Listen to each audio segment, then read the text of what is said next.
היום יום רביעי, ו' באלול, תשפ"ג, 23 באוגוסט 2023.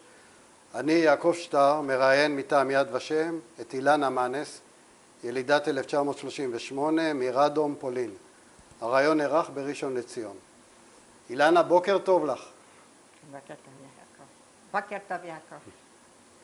אילנה, בואי תספרי על בית אבא, אמא, השמות שלהם, במה הם עסקו, כל מה שאת יודעת על הרקע. שמי אילנה מנס, אם כי זה לא מדויק, כי השם שלי הוא ברת, בלי לשאול אותי. אני בתם של לאה וגבריאל וייסמן, שנולדו ברדום. אבי היה נציג הקהילה היהודית בעירייה של רדום, והיה סופר ועיתונאי. היה פעיל ציוני שמאל. שמאל, ואני מפחדת להגיד, אבל שמאל. אמא הייתה עקרת בית, באה מבית עמית. הם נישאו ואני נולדתי ב-38 בינואר. הם עמדו לעלות לארץ, אבל השתהו, ואז ב-39 כשהיטלר כבש את פולין בראשון לספטמבר. הוא הגיע מיד, לא יודעת בדיוק, הגיע לפולין, ואז התחילה מסכת השואה הפרטית שלנו. כעבור מספר שבוע. אנחנו תכף נגיע למלחמה ולשואה. אמרת שהשם שלך המקורי לא היה אילנה. מה היה השם שלך? איך קראו לך? גבריאל. לא, השם שלך. שלי, שמי הקודם, זה חייב להיות פה, היו לי כמה שמות קודמים. אנחנו רוצים לשמוע. היה השם שאבי ואמי נתנו לי, היה קאלה, שם של פרח. השם שאימא שלי קראה לי היה הלינה. אבל השם שפקיד הסוכנות נתן לי היה אילנה. בשום שם לא השתתפתי בתוך הרצון ולא הוסכם. אבל מה היה השם שהיה רשום בתעודת לידה בפולין? אם אתה חושב שיש לי תעודת לידה? לא, השם שאת יודעת שאיתו... אני מניחה שקאלה כנראה. קאלה. עכשיו, אמרת שאבא היה פעיל רנדום. פעיל תנועת שמאל אמרת? איזה תנועה עוד פעם? פועלי ציון? פועלי ציון שמאל. ובמה הוא התעסק אבל? ממה הוא התפרנס? הוא היה עיתונאי. הוא כתב, הוא היה גם חבר עירייה, נציג הקהילה היהודית בעירייה של רדום, והוא כתב, קיבלנו אפילו באיבו, איבו זה ארגון שנמצא בניו יורק, שהוא מרכז את כל הכתבים של היהודים לפני השואה, ושם היו מאמרים ראינו. עכשיו, יש לו אתר בבית לויק על שם גבריאל וייסמן, אפשר לראות. באיפה? איפה האתר? איפה האתר נמצא? בוויקיפדיה. בוויקיפדיה. איזה עיתונים הוא כתב? עיתונים יהודיים או עיתונים פולנים? זה אני לא יודעת. לא יודעת. אני מניחה, הוא לא ידע פולנית טובה, אז כנראה שהוא כתב בעיתונים יהודים, ואמא דיברה איתי פולנית, ואסרה על אבא דיבר איתי פולנית, כי הוא מקלקל לי את המבטא. אז בבית דיברתם רק פולנית? עם אמא דיברתי פולנית, כשדיברתי, ועם אבא יידיש. יידיש. וכשהגענו לארץ הייתה בעיה שהם לא ידעו עברית, ואני קלטתי יותר מהר, אז הייתי מתרגמת משתי שפות. עכשיו, סיפרת לי מקודם שכבר ממש היו להם סרטיפיקטים לעלות לארץ. היה להם סרטיפיקט. ואפילו שלחו... שלחו את הליפט ליפו, ואיפה זה הכל נעלם, אפילו לא חיפשו. אבל הם כבר היו אמורים להגיע... הם יחד עם כמה חברים, הם לא עמדו לעלות לבד, הם עמדו קבוצה שלמה. הילד הזה שאני מצולמת איתו, הם כן עלו לארץ, טוב, אבל הוא נהרג במלחמת השחרור. כן, גורל. אוקיי, אז את ילדה בת שנה בערך והמלחמה פורצת? אני חושבת שהייתי בת שנה או שנתיים, כן הייתי, ואני לא זוכרת. כל הזיכרונות שאני אספר עד קירגיזיה הם זיכרונות של ההורים שלי, אבל הם סיפרו כל כך הרבה פעמים, עד שאני חושבת שאני מכירה אותם יותר טוב מהם כבר. ברור, אוקיי. בגרסאות שונות, אבל מצאתי גרסה אחת שטעמה את כל הסיפור. אז בואי תספרי את הסיפור, מה קרה? מה לספר? מרגע שהמלחמה פורצת, התחלת מקודם לספר. מאיזה תקופה? מרגע שהמלחמה פורצת, מה קורה? אני רק יכולה לספר מה שאמא שלי ואבא סיפרו לי. הם היו אנשים כנראה עשירים. הם תפרו לי בתוך המעיל מטבעות זהב, תכשיטים. הם בעצמם נשאו עליהם גם כן כסף ותכשיטים, והם ברחו. בערך באוקטובר התחילו הגרמנים לרכז את היהודים בגטו פתוח. בסוף השנה הם כבר התחילו לשלוח המשלוחים הראשונים, לא לתאי הגזים, הפתרון הסופי היה הרבה יותר ברור. הם התחילו לשלוח לוורשה, ללודג', לערים הגדולות, אלה היוו את הגרעין לגטאות הגדולות. אנחנו ברדום היינו בגטו פתוח. מה זה פתוח? שאנחנו באנו לשם, וכנראה שהיה, אני לא יודעת פרטים מדויקים, הגענו לשם או אפשר היה לצאת. ההורים שלי החליטו שבורחים מפה. אז כמו שסיפרתי, בעקבי הנעליים, בכפתורים, בכל מקום, תפרו לי כסף, תכשיטים, ועם הצבא את שערה לבלונדיני, היו לה עיניים כחולות, והייתה אישה יפה. וככה ברחנו לעבר הגבול הרוסי. זו הייתה השבועה שהתהלכה. שם אפשר יהיה לנצל. איש לא ידע מהם התוכניות של היטלר.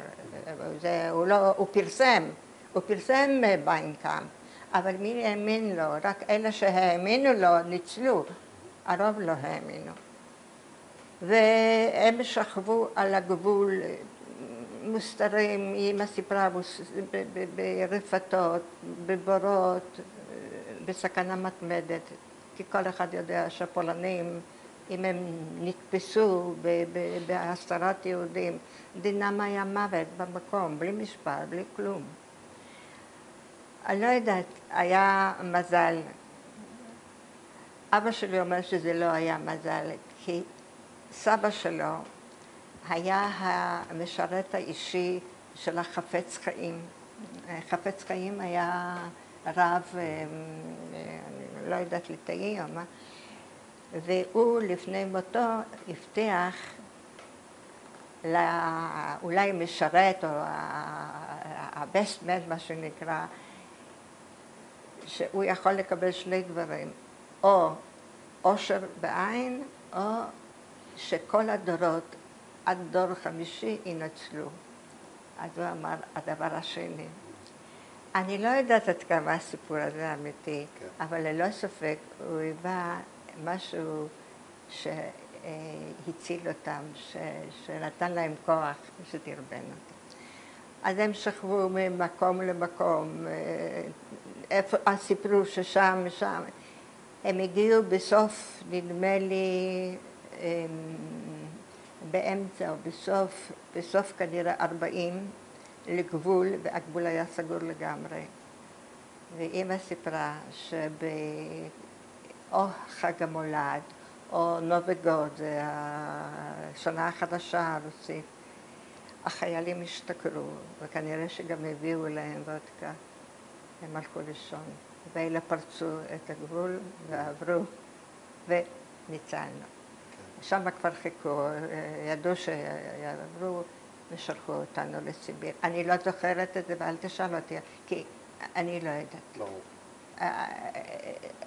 היו גרסאות שבכולם היה נושא של אימה קיומית, שכל רגע החיים יכולים לציין. והיא סיפרה שכל הזמן היה צריך לסתום לי את הפה, שלא יבכה, שלא ידבר, אני לא זוכרת. לא משנה. היא סיפרה אבל על הדרך לסיביר, על הרכבות, סיביר זה סיפור לא ארוך של שנה או משהו. בסיביר רק הגברים עבדו, והגברים עבדו בחטיבת העצים. יש שם שפע, העצים היו נחוצים למלחמה, הסירות או אוניות או מה. ואבא יחד עם הגברים האחרים עבד עבודת כפייה. שם היה קור, לפעמים היה -60. אבל בקיץ היה אומנם יותר חם, אבל היו יתושים שזה מכה בפני עצמה, ואי אפשר היה לדעת מה יותר גרוע הקור הזה. שם הם פגשו פולנים שהוגלו, ואיתם הם קשרו קשר, ואחת הפולניות אמרה לאמא, אל תשמרי יותר מדי שהילדה תהיה נקייה, שתאכל מהרצפה. כי אלה שהמפונקים והנקיים הם הראשונים שמתים. וזה אמא שמרה. אני לא זוכרת באיזו שנה הגלו את כל היהודים, או העבירו יותר נכון, למזרח אסיה, לקירגיסטן, ופה מתחיל סיפור השלונים, שאתה ודאי שמעת עליו. שלונים את קוראת לזה? שלון. איך אמרת? שלונים? כן, שלונים אלה היו רכבות ארוכות. ואלה היו למעשה קרנות להעברת מסעות או בקר. פה אני כן זוכרת. אלה היו מקומות צפופים, אני זוכרת את הצפיפות הגדולה ששם. בסוף כבר לא היה כל כך צפוף, וקרוב לוודאי שחלק. שכבנו על הרצפה, לא היו דרגשי שינה. בפינה היה דלי והיה קש לעשיית צרכים. בתחנות, כשהיה קש חדש, אז החליפו, ולא ישנו עם אותה צחנה נוראית. אלה הם הזיכרונות האפלים ביותר שלי. אני לא יודעת, אני גם לא רוצה לדעת מה קרה שם. אבל היה אינטראקציה של אנשים שכולם חושבים שזה הסוף שלהם. הם לא ידעו, הם לא היו עדיין מחנות ריכוז, ודאי ששום דבר לא הגיע אליהם. אבל הם חשבו שזה הסוף. אינני יודעת, ואני גם באמת, זה כמו להתקרב בחלל לחור שחור, הוא בולע את הכל, אני לא מוכנה. וזה היה דבר נורא ואיום. מה שאמא סיפרה שהיו מדי פעם בתחנות מחלקים מים חמים, קיפייטוק ברוסית, ולחם. גם אבא שלי היה יורד, אבל לרוב הוא לא הצליח, הוא היה אדם חלש, פיזית הוא היה חלש. אבל מישהו ריחם עלינו ונתן. ואז הגענו לקירגיזיה או קירגיסטן, בהתחלה היה כנראה תשכנת, אני לא בטוחה בזה, אבל בסוף הגענו לעיירה קטנה בשם אוש. אוש? אוש. שמעת? כן. אז שמה התחיל למעשה הפרק הרחב הגדול ביותר של התקופה. אני חושבת שזה היו 3 שנים שהיינו במקום אחד, בלי נדודים, בלי הסתתרות. אבל הנשים עבדו בשדה, הם גידלו כותנה. היו אנשים שעבדו בשדות תירס, היה להם מזל, תירס אפשר לאכול, כותנה. אבא עבד עוד פעם באיזו עבודת כפייה.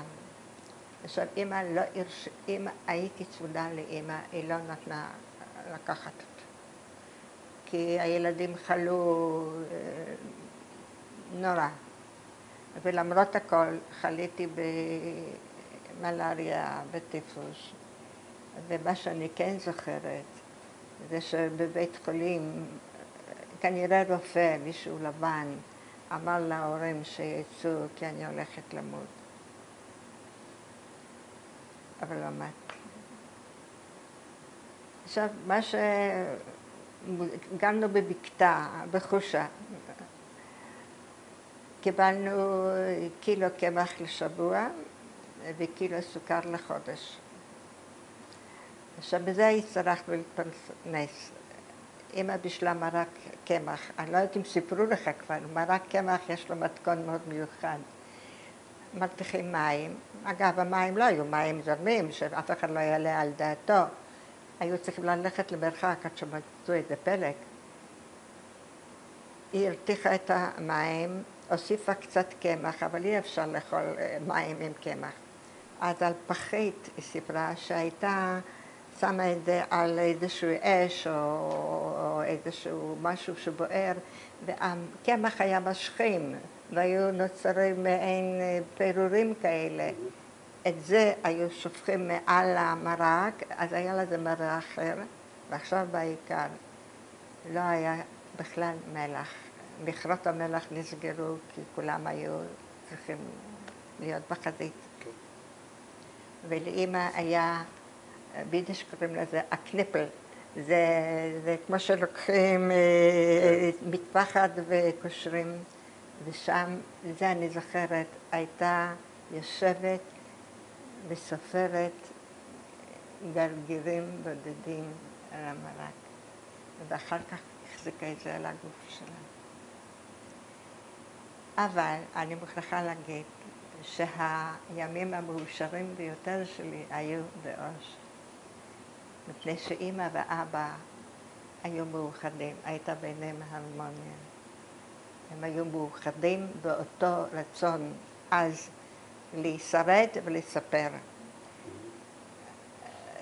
אני לא יודעת אם קראת את הספר של פרנקל, לא זוכרת את השם הפרטי, האדם מחפש משמעות, והוא מספר שרק אנשים שהייתה להם מטרה ברורה ומוגדרת בשביל לשרוד, הם ששרדו. להם הייתה מטרה להציל אותי ולספר מה שהם אמרו.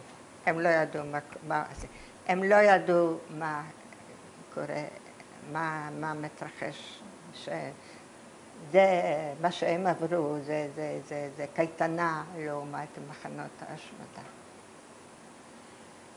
אמא הייתה מספרת לי, קוראת מהזיכרון, מדקלמת שירים של אילן טובים וסיפורים שהיא בחרה. ואבא היה מספר לי את סיפורי המקרא, את חוכמת שלמה, את יציאת מצרים, לידת משה. הכי אהבתי את הסיפור על שמשון הגיבור. זה היה סיפור הכי אהוב, אבל תמיד חיכיתי שיקרה נס ולא ינקרו לו את העיניים, והייתי מבקשת מאבא לספר לי על שמשון, אבל בלי העיניים. התקופה הזאת, מבחינת ההרגשה, מבחינת המצב הקיומי שלי, היה הכי טוב. היינו ביחד. היו מחלות והיו אנשים שמתו על ימין ושמאל, אבל היינו מאוד מאוחדים. אני בסוגריים אומר, כל החברים שלנו היו ניצולי שואה, וכמעט ל-90% היו נשואים איומים.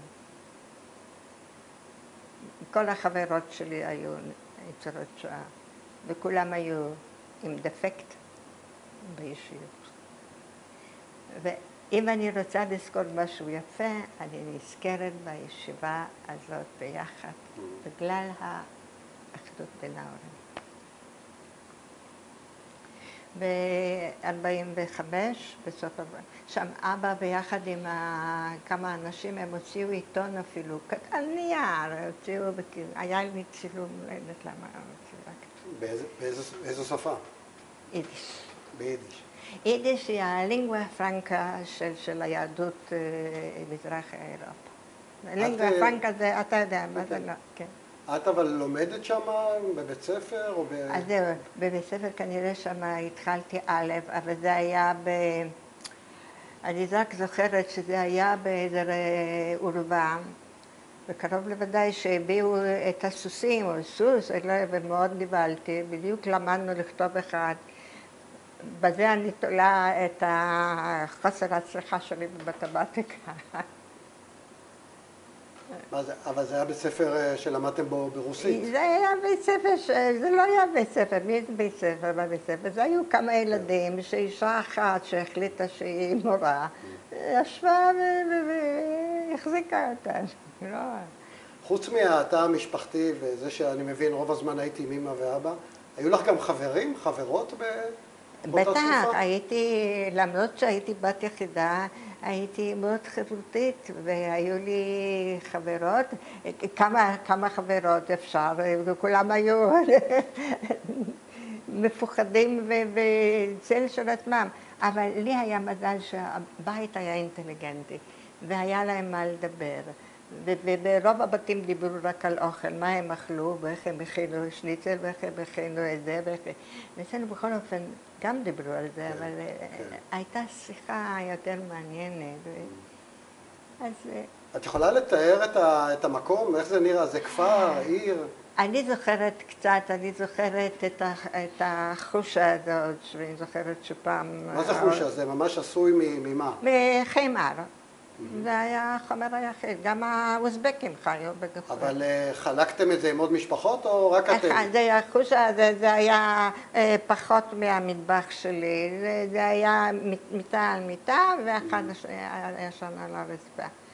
אבל היה לי כנראה אינסטינקט הישרדות מאוד חזק, כי אמא סיפרה שהייתי הולכת בחורף, בעיקר בחורף, לבתים של האוזבקים. בקיץ היה אפשר למצוא משהו בשוק. הם היו יושבים על שולחן, עכשיו ברצפה היה בור, ושם היו גחלים. זה היה מכוסה למעלה, והייתי באה ומחכה, הייתי מסתכלת על מה הם אוכלים, ותמיד נתנו לי משהו. אז הישרדות, נוסח אוזבקיסטני. ואת זוכרת אם היית הרגשת רעב, או ההורים הרגשת רעב שם? את זוכרת אם היית רעבה? לא הבנתי. אם היית רעבה, את זוכרת? מאיזה? רעבה, רעב. בטח שהיה רעב. היה רעב אם קיבלנו קילו קמח לשבוע, בטח שהיה רעב. אם כי בקיץ היה אפשר ללכת, היו שם גנים, גידלו חבושים, גידלו, אני לא זוכרת מה עוד. היה אפשר למצוא משהו, בטח שהיה רעב. אמא סיפרה שבעיקר אנשים חרדים, דתיים, שלא הסכימו לאכול אם זה לא היה כשר, אלה מתו ראשונים. רעב וקור וחוסר ודאות, אבל בתוך הבית היה. כן. אבל היו עוד משפחות יהודיות בכפר הזה? כן, אמא שמרה גם אחרי שחזרנו לארץ עם משפחת שטורמן, הם גרו בעכו, ועוד משפחה אחת, הם היו לפעמים, זה היה קשה לנסוע בתקופה מרמת גן לעכו, לעיר אחרת. הם היו נפגשים, וכמובן על מה מדברים על משהו, אבל הם מאוד היו מאוחדים. וגם, כשאת אומרת חברים וחברות, היו לך גם חברים אוזבקים? ילדים אוזבקים? אני חושבת שכן, אני חושבת שאני הייתי חברה של איזה ילדים, אני לא זוכרת אותם בצורה ברורה, אבל אני זוכרת איזה ילד גבוה וילדה קטנה. אני זה לא העסיק אותי, זה לא היה... אבל איך הם קיבלו אתכם? איך התייחסו אליכם? לא, הם לא היו אנטישמים. למרות שאני מניחה שהם היו מוסלמים, אבל בתקופה ההיא, בשלטונו של סטלין, הדת הייתה פסה. אז הם קיבלו אותנו, כמו שאנחנו מקבלים, נאמר, פליטים אחרים. קיבלו. אנשים, יש כאלה שרוצים רק לגרש אותם כמו חיות רעות. אלה קיבלו אותנו, לא הפרענו, לא לקחנו מהם שום דבר. לא היינו גנבים ולא היינו פורצים ולא כלום. אז קיבלו אותנו, היה מין מודוס ויוונדי. כן. אפשר לחיות, תן חייבת, תן לחיות. ובמה, אמרת שאבא עבד בעבודות כפייה? את יודעת במה הוא עבד? כן. אבי... הוא נשלח למה שנקרא הגנה אזרחית הוא נשלח לעורף שצריך לתמוך לתמיכה ללוגיסטית בצבא. אני לא יודעת בדיוק מה הוא עשה, הוא נשלח למספר חודשים, ואני כל זוכרת שכל לילה חלמתי שהוא יבוא ויביא לי לחם.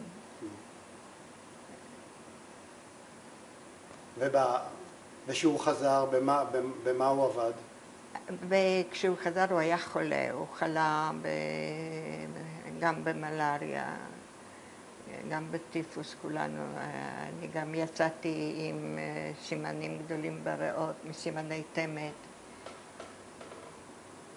אני לא זוכרת, נגעתי פה במה? אני לא זוכרת בדיוק במה הוא, אבל היה שם איזשהו ארגון קהילתי, והוא עמד במרכזו, הוא עזר לכתוב, היה לו ניסיון ועיתונאות, הם הוציאו משהו. אמא הביאה את זה לפולין, אבל בפולין עברנו איזה 5 או 10 דירות, ועד שעלינו לארץ. זה עבד, אבל הם עשו משהו. אמא ידעה קצת לתפור, אז היא הייתה מתקנת דברים, זה תמורת, אני יודעת, פרוסת לחם או משהו. אבל אמרת שאמא עבדה בעיקר בכותנה? הם עבדו בחקלאות. ואת היית יוצאת, אמא הייתה לוקחת אותך? כי היא ידעה שקודם כל לא הרשתה לגלח לי את הראש. היה הכרח לגלח את הראש בגלל הכנים, אבל היא לא הרשתה. אני חושבת שהיא מצאה דרכים להגיע לעושה הדבר ולא באיזשהו אופן, לא יודעת. במופלא ממך אל תחקור. אז עברנו. מ-45 הם לא ידעו שום דבר על מה שקורה לא ידעתם שום דבר על מה שקורה בפולין, באירופה? לא היה קשר מכתבים, לא היה רדיו, לא היה עיתון, לא היו שום אמצעי תקשורת. לקראת סוף המלחמה התחילו להגיע שמועות, אבל הם לא האמינו. זה לא יכול להיות. הם לא האמינו, רק רצו להגיע ולספר מה עבר עליהם. ב-45, להמשיך עם ב-45, אני חושבת שיקורסקי, אני לא יודעת אם זה היה האיש מטעם ממשלת פולין הזמנית שהוקמה, נתן הוראה להעביר את היהודים, אני לא יודעת, לא מכירה את הסיפור הפוליטי, עברנו ברכבות, אבל הפעם כבר רכבות אחרות, זה כבר לא שלונים. הגענו לעיר בשם שצ'צ'ין. את זוכרת את הדרך? אני זוכרת, מה שאני זוכרת זה פעם ראשונה עיר. אני שואל אם את זוכרת את הדרך עד צ'צ'ין. זה חתיכת מסע, נכון? זה שבועות ברכבת. אבל זה לא היה נורא, כי זה לא היה ככה צפור, וכן היו שירותים, וידענו שאנחנו נוסעים למשהו ידוע, חשבנו ככה, ופה היה מסע לעבר הלא נודע קודם.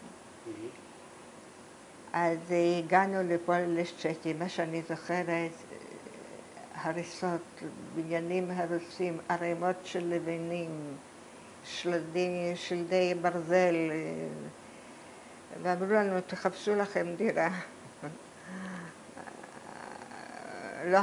לא היה לנו מטען, כל אחד החזיק איזה מטפחת. ומצאנו איזו דירה בתוך משהו שלא נחרב, ושם גרנו, ב-48 כשהוקמה המדינה...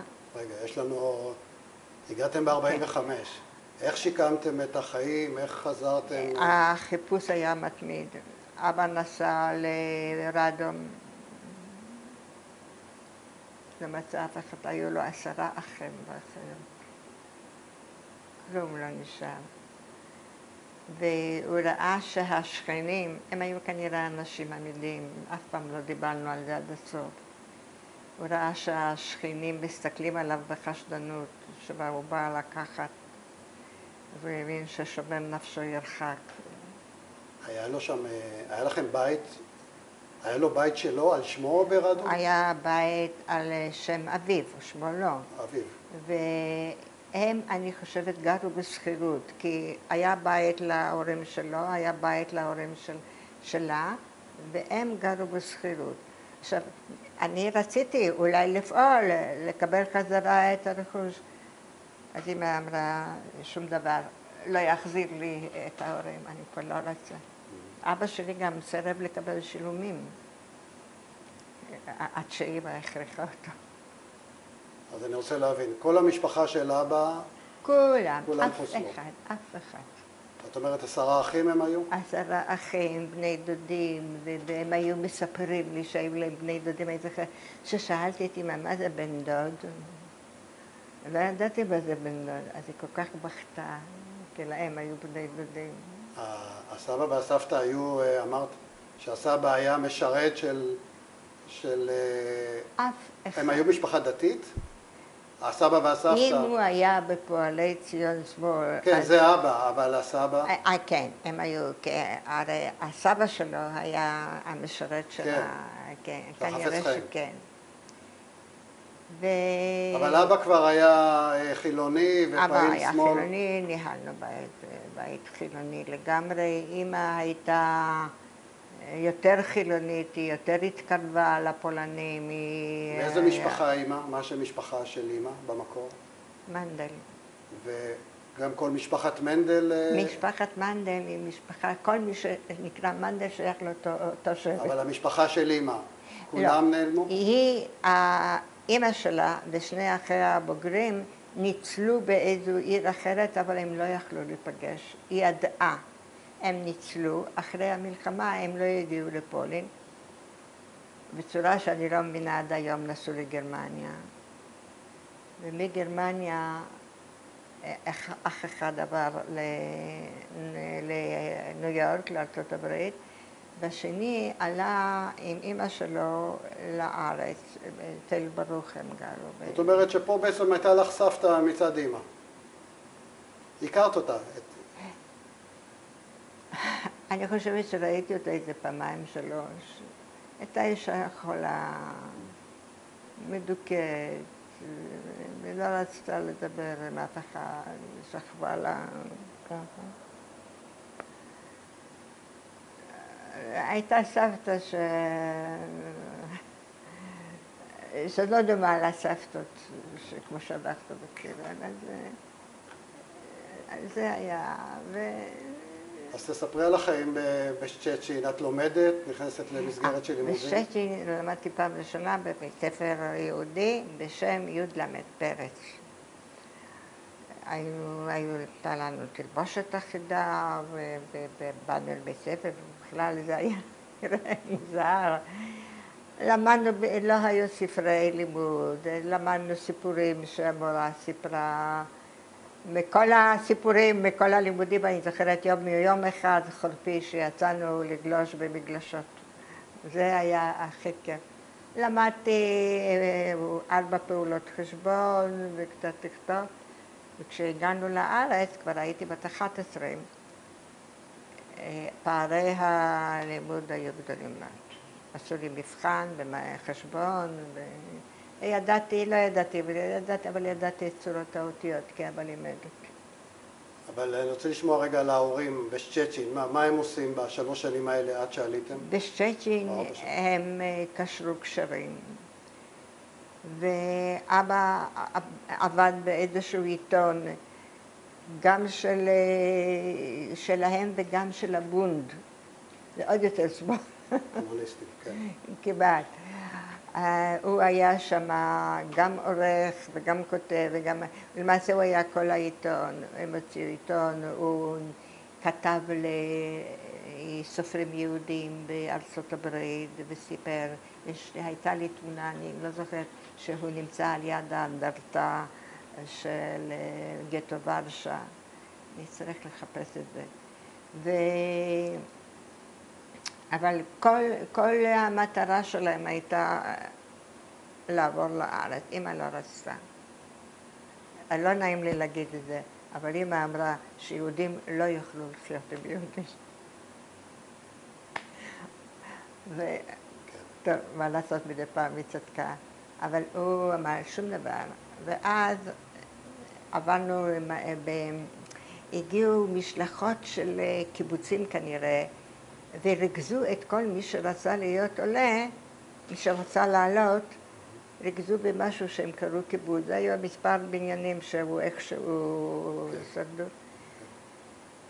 ושם הם היו, סיפרו לנו על הארץ, על יפייה, על כמה טוב. אלה היו בחורים צעירים, יפי הבלורית והתואר. והם שכחו לספר משהו. הם שכחו לספר שקשה בארץ, שיהיו לנו בעיות. הם אמרו, הכל יסתדר, הכל יסתדר. ואז נוצרה ציפייה, באמת, ידעו שיהיה קצת קשה, אבל לא ידעו את מסכת הייסורים. הם למעשה חיכו לחוויה מתקנת. הם לא הכירו את המושג חוויה מתקנת. ואז אני מתחילה את ההגעה לארץ.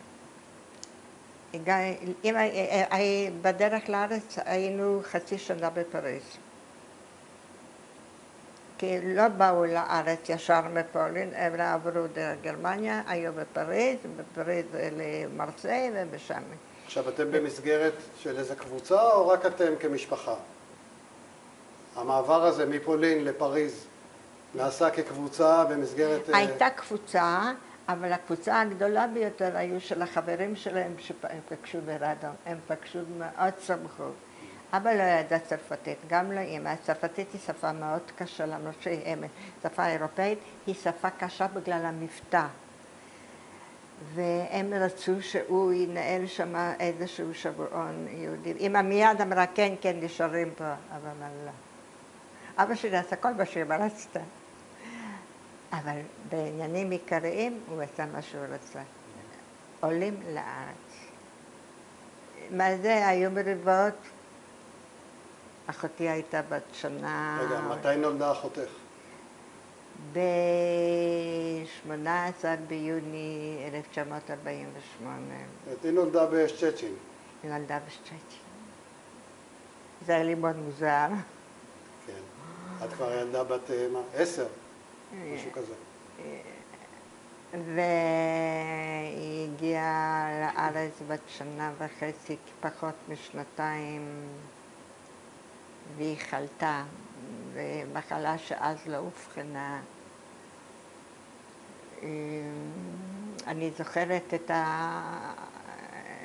את ההתרוצצות בחדר החולים בשער העלייה. משער העלייה עברנו למעברות, היינו באיזה 5 מעברות. תכף תספרי, קצת דילגנו קדימה, אבל תכף תספרי. כן, אבל אני רוצה להגיד, בקשר לאחותי, היא הייתה בחדר חולים, זה היה כאן. אמא, אני ואבא שמרנו עליה במשמרות. היו שם ילדים שנשארו בלי אף אחד, כי מה האישה שיש לה 10 ילדים, מה היא יכולה לעשות? ואני זוכרת שאמא סיפרה שנשארו שם ילדים הרבה זמן ואף אחד לא בא. והגענו באוהל, אבל הלכנו. עכשיו, המחלה שהיא חלתה בה לא הייתה ידועה בשם. אחר כך היא קיבלה את ההרפס. זו מחלה כואבת. ולא היה לזה תרופה. התרופה הומצאה הרבה יותר מאוחר, מי שהמציא אותה קיבל נובל לרפואה. ועם זה היא חיה. ויכול להיות שזאת הסיבה על הסרטן שתפס אותה בגיל 54. אבל היא הייתה מרדנית. אני יכולה לספר קצת על אחותי? כן, בטח. אחותי הייתה שונה ממני. אני ידעתי שאני... זה כאילו קוד הישרדות. אני צריכה לשמור ולעשות מה שאומרים. היא לא. היא הייתה נפש חופשית. היא לא רצתה. לא רצתה לשמוע על הסיפורים שלה. ואסור היה לזרוק לחם, ואסור היה לבזבז, וצריך היה לשמור. היא לא יכלה לעמוד. היא רצתה להיות אחרת. וזה הגיע למצבים מאוד קשים. אני זוכרת שהשערות הכי גדולות היו בתקופת הצבא. היא לא רצתה ללכת עם כובע. אמרתי לה, מה אכפת לך שושנה? תכבשי את הכובע כשאבא רואה מהמרפסת. אחר כך תזרקי אותו, מה אכפת לה? לא, לא, לא, לא, לא. ככה. והיו בעיות מאוד גדולות. הם לא ידעו מה זה למרוד. אני לא מרדתי, אני כן מרדתי, אבל בשקט. אני חזרתי בתשובה. פה בארץ? אמא עשתה לי סקנדלים, אמרה שהיא הולכת למות וזה, לא, לא, בסדר, אני אשמור לי פינה אחת, אני חוזרת בתשובה. תעשי מה שאת רוצה, אבל אתה שזה רציני, אז היא הכשירה את הבית, אבא התחיל להתפלל, והיה בית יהודי.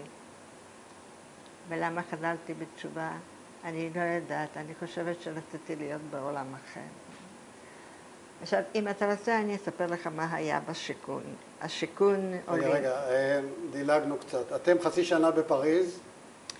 חצי שנה בפריז. מה, בדירה? דירה בפריז? הייתה להם דירה, והם במין מלון, או אני לא יודעת כזה. והם... חצי שנה הייתה להם טובה, אמא זכרה את זה לטובה, כל הזמן חזרה לעולם חדש, יפה, אלגנטי.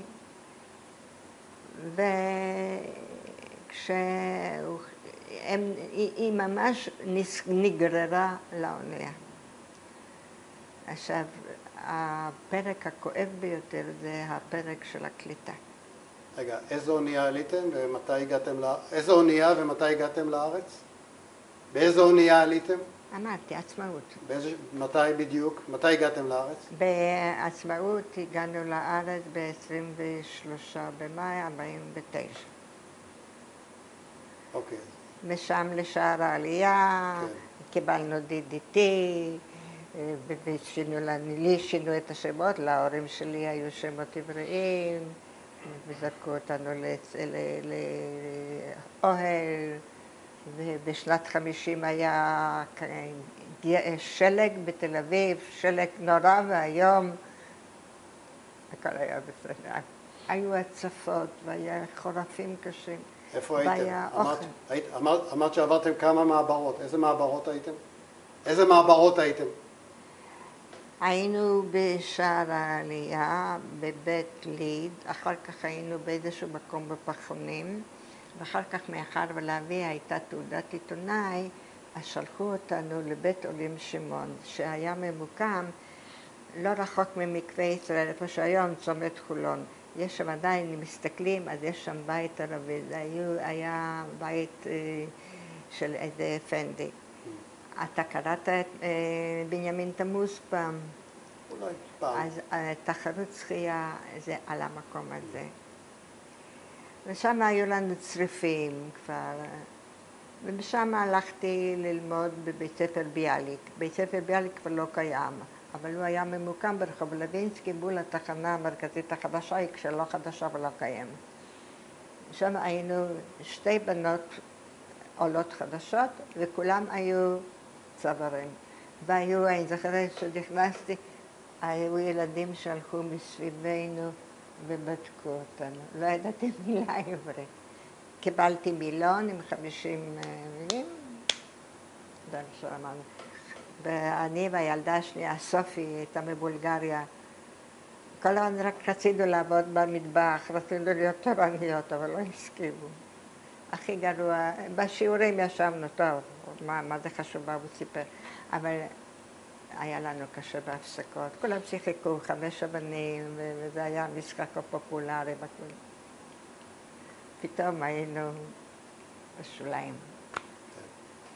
הייתי רוצה לספר על השיכון, קיבלנו שיכון בשנת 51. איפה? קיבלנו שיכון, לא קיבלנו, שילמנו, שלא לטעות. שיכון ברחוב פברגה, בקריית בורחוב. זאת שכונה שהיא בין רמת גן לגבעתיים. לא רחוק מקניון גבעתיים. אתה מכיר שם את זה? כן. שם רחוב פברגה. פברגה היה אחד מגואטמלה שהצביע בעד הקמת מדינת ישראל, הוא קיבל רחוב. לא במקום מי יודע. אז זה היה ממש ריכוז של עולים. היו עולים מרומניה, מפולין, מהונגריה, הרבה הונגרים, והיו הרבה עולים ממרוקו ומתימן. עכשיו, זה התחלק לפי השפה. אלה היה יידיש, הייתה להם שפה משותפת, ואלה ערבית. עכשיו, אנחנו קיבלנו דירה של חדר וחצי, כי היו לנו 4 נפשות. אלה שהיו להם הרבה נפשות קיבלו דירות למעלה, שהיו 3 חדרים. אז ככה זה התחלק. וזה היה בנוי ככה שהיה אפשר להוסיף מעטפת. זה היה נבנה מתוך כוונה להמשך. עכשיו, החיים בתקופה הזאת היו איומים. הם לא הסתגלו, בעיקר אמא לא הסתגלה לאקלים. היא לא רצתה שום דבר, היא לא יכלה. האישה שהייתה כל כך אמיצה וכל כך פעלתנית, פשוט שקעה במרה שחורה. היו יושבות בנות, נשים, והן מדברות, וכל אחת סיפרה כמה היא סבלה, והייתה מעין תחרות מי סבל יותר. אבל זה בגלל שהם היו זקוקים למישהו שישמע. היא שקעה במרה שחורה, הם קוראים לזה דיכאון, והיא קיבלה תרופות. מדינת ישראל לא עזרה באופן נפשי לעולים, היא לא יכלה.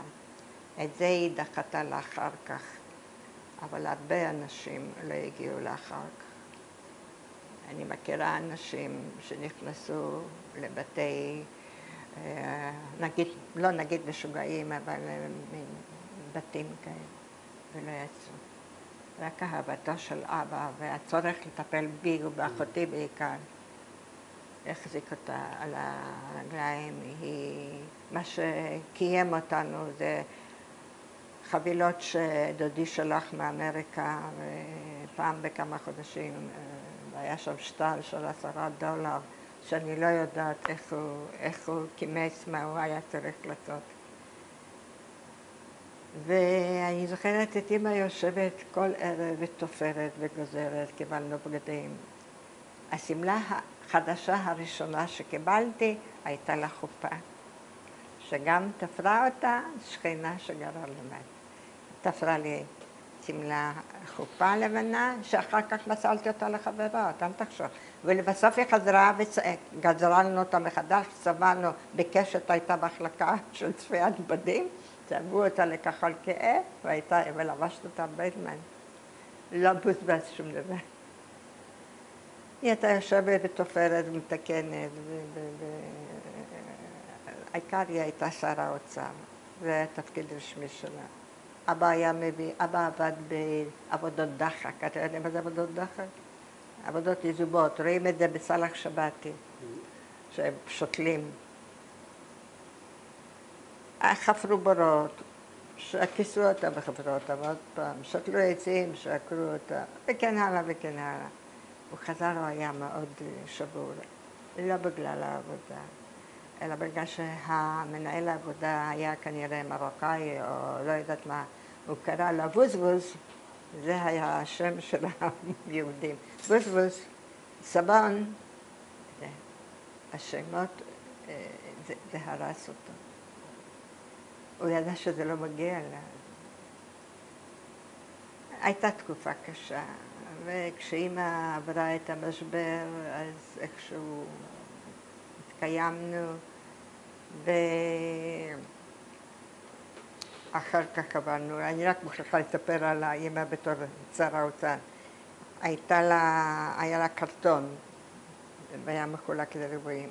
הריבוע, אבא היה מביא את המשכורת בכסף, מי היה בנק? אז היא הייתה שמה על ריבוע שכר דירה. זה היה הדבר הכי גדול, אחר כך היו כל... ואני זוכרת שבפינה האחרת היה... לא היה לזה שם. מה זה היה? זה להוצאות בלתי צפויות. והייתה צוררת אותו כמו המלח אז, ומחביאה עליה. לי, באופן אישי, לא היו אף פעם חובות. אבל זה פסח על הילדים שלי ולא הנכדים שלי, הם חיים אחרים. אחר כך, משם, זה היה השיכון הראשון, היה אפשר למכור אותו כי שילמנו הרבה, ועברנו לדירת 2 חדרים, לא רחוק משם, ושם זה כבר היה עולם אחר. סיימתי תיכון חרדי לבנות, תיכון חרדי לבנות, הייתי עם שרוולים, עם גרביים שחורים. באיזה גיל חזרת בתשובה? איך? באיזה גיל חזרת בתשובה? אחרי בית ספר יסודי. אבל הגעתי לעולם שאם אתה חושב שקיבל אותי, לא. בכלל הייתי בהלם מה הם יושבים וקוראים ולומדים, ושאלתי שאלות באתי לשם בפעם הראשונה עם חולצה בלי שרוולים, אז שלחו אותי למזכירה שתתן לי משהו. סיימתי תיכון, אבל היו לנו מורים טובים. הרוב של המורים היו אנשים שברחו מגרמניה ב-33, 3 מורים, מהיידלברג, הם היו בסוף הדוקטורט. את מי שאני זוכרת באהבה גדולה ובהערצה זה המנהל, שאול לוסטיג. יכול להיות ששומעת את השם הזה.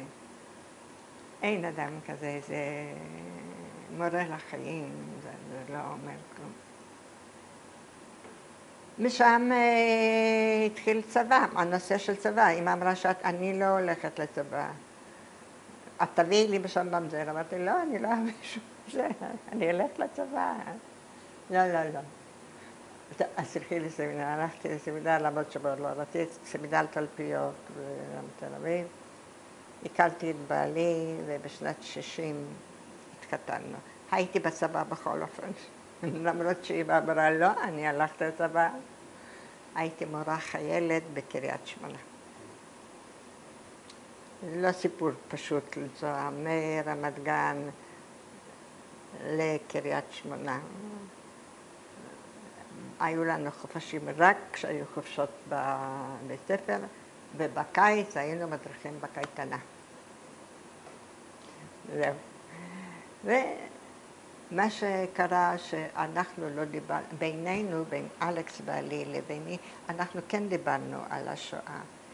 אבל כשהילדים נולדו, אף פעם לא דיברנו. לא רצינו שהם יעברו מה שאנחנו עברנו. התקופה היחידה שהייתה מאוד משמעותית היה משפט אייכמן. היה לנו רדיו מאוד גדול, בטהובן, אני זוכרת, ענק. בעלי לא הלך לעבודה, אני לא הלכתי ללימודים, ישבנו והקשבנו לכל הדברים. מאז באמת התחיל שינוי. זה מוכר, זה ידוע, אני לא אספר שום דבר חדש. אבל לא כולם. אנחנו לא דיברנו על השואה בבית, אם כי ההורים שלי המשיכו, הילדים שלי לא, זה לא עיצב את עולמם של 2 ילדים. הבן שלי הוא דוקטור והבת שלי פרופסור בבר אילן לקיימות, והוא כלכלן. הם לא שמעו, הם לא כל כך מעוניינים, עכשיו הם מעוניינים, וגם הנכדים מעוניינים יותר.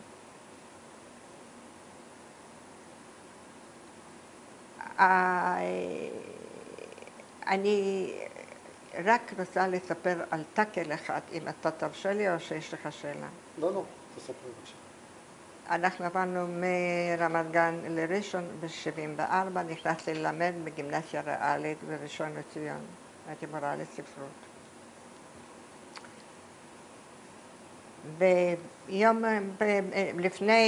לפני יום השואה, בהתקרב יום השואה, הצוות החליט שאנחנו נוציא חוברת, אני החזקתי אותה, אחר כך אני אראה אותה, חוברת, ואז אמרתי בפעם הראשונה שאני ניצולת שואה.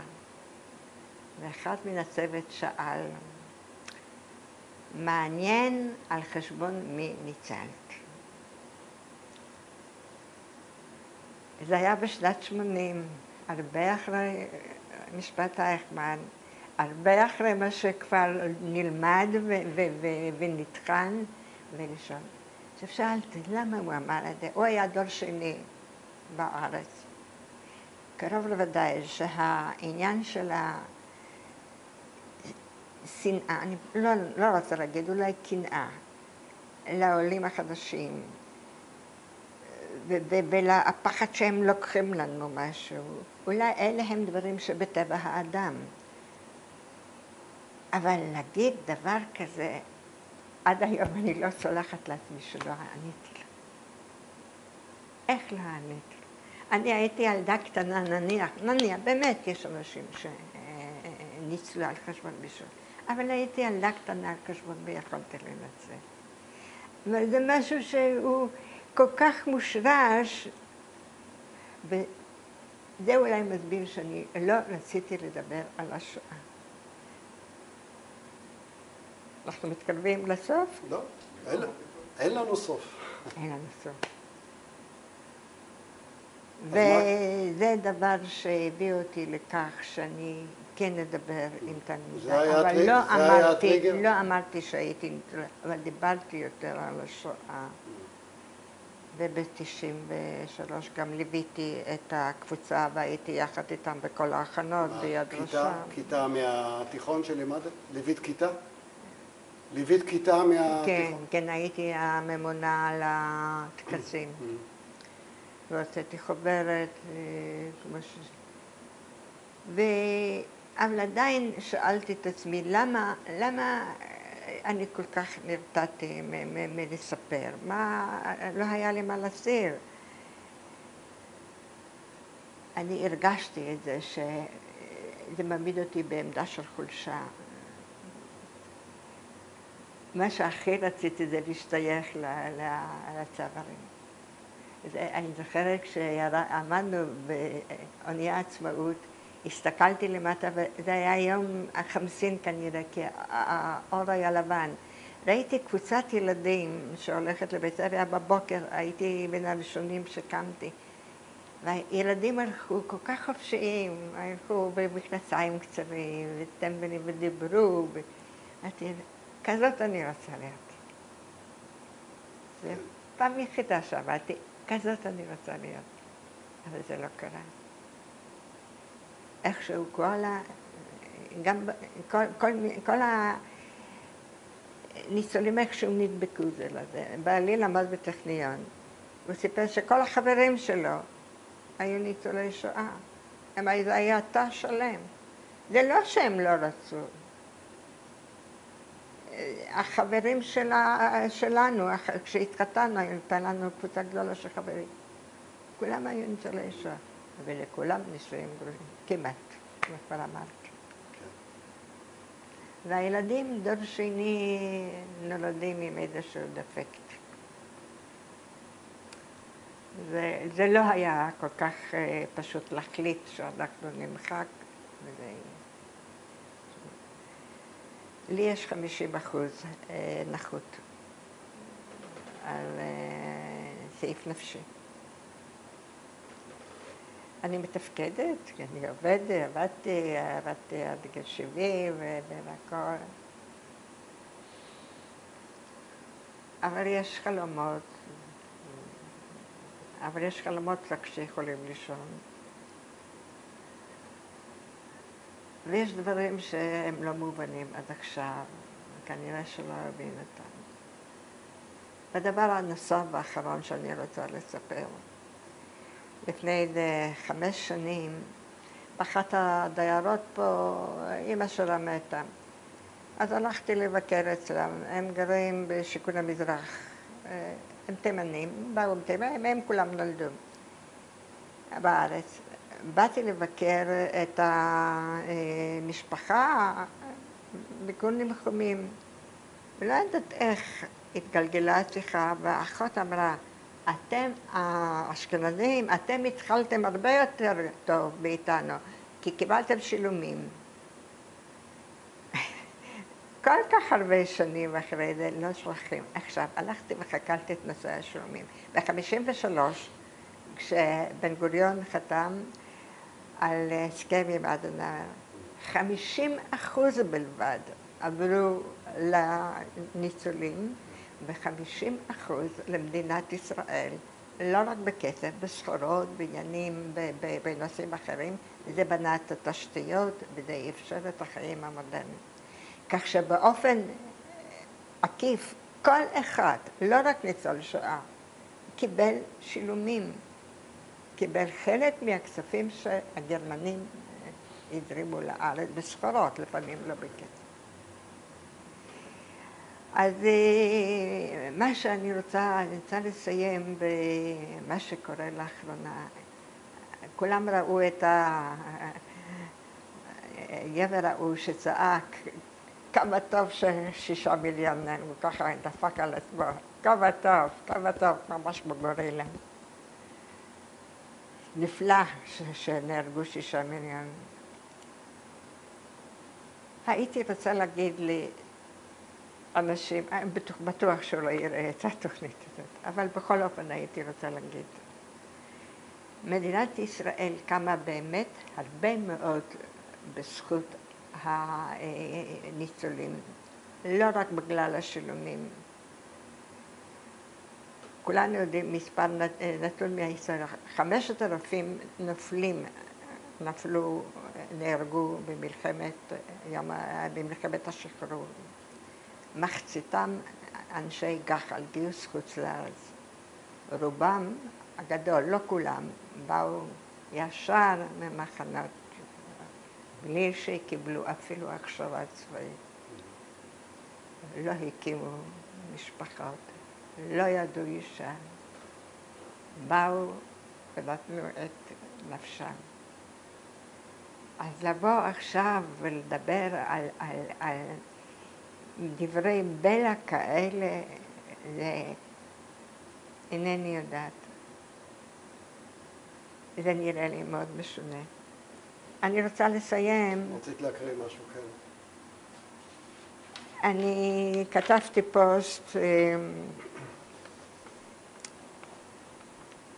כתבתי פוסט לאחיי הגיבורים. רק אקרא משפט אחד, אינני יכולה לקחת חלק במחאה, לצעוד יחד עמכם בקור ובגשם, בחום הלוהט. אני נמצאת בעשור ה9 של חיי, ניצולת שואה, זקנתי וסבתי. רק מילים של אהבה והרצה ותמיכה יש בפי לשלוח לכם. זה לא מספיק, אבל זה כל מה שיש לי.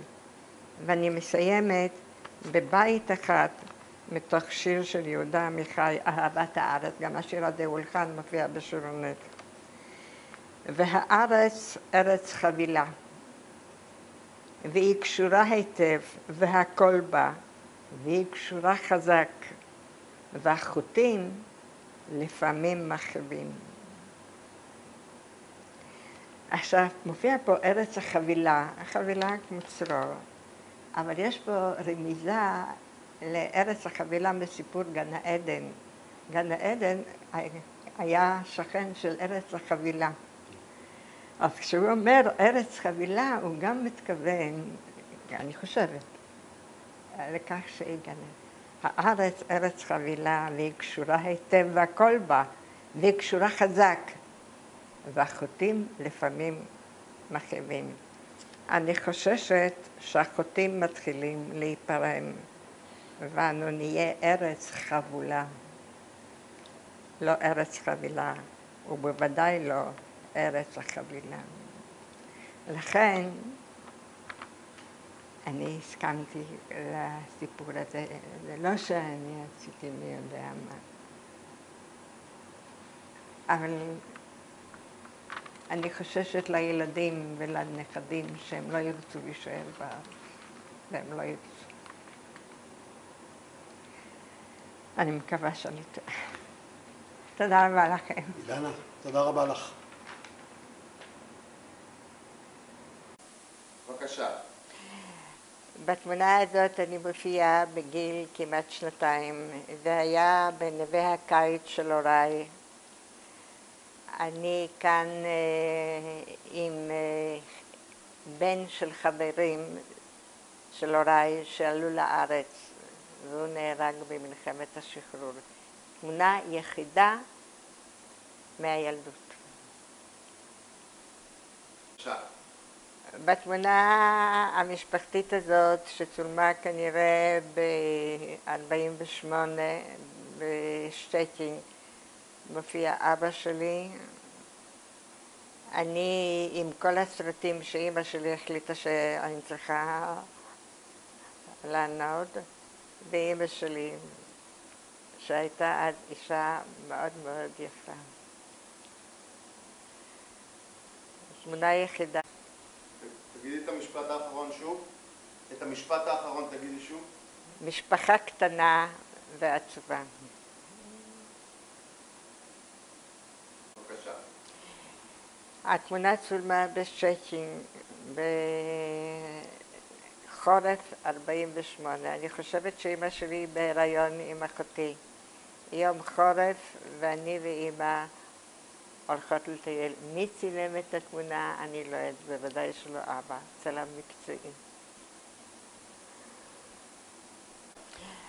התמונה צולמה בקריית בורוכוב. הוזמן צלם, אנחנו כולנו התיישבנו לפני הצילום. הנה אני על יד אבא, אחותי עומדת מאחור, ואימא שלי נראית שמחה ועליזה, יוצא דופן. בבקשה. זאת אזכרה שנערכה ברדום, אני מניחה ככה, לזכר הקורבנות שנפלו בשואה. יש כאן חזן, ואבא, מי האנשים אחרים, אני לא יודעת, אבל אבא שלי יושב באמצע בין הפעמותים. ומופיע פה שנה, נדמה לי 47, אני לא רואה מרחק. למטה אני לא ראיתי. אלה הם הוריי בשנות ה-60 המאוחרות. אמא ואבא קוראים, ואני מסתכלת עכשיו ורואה שהסמלה שאמא לובשת היא תפורה מסמלה ישנה שלי. גם כשהמצב הוא טוב, היא לא הסכימה לבזבז כסף. זוג יפה.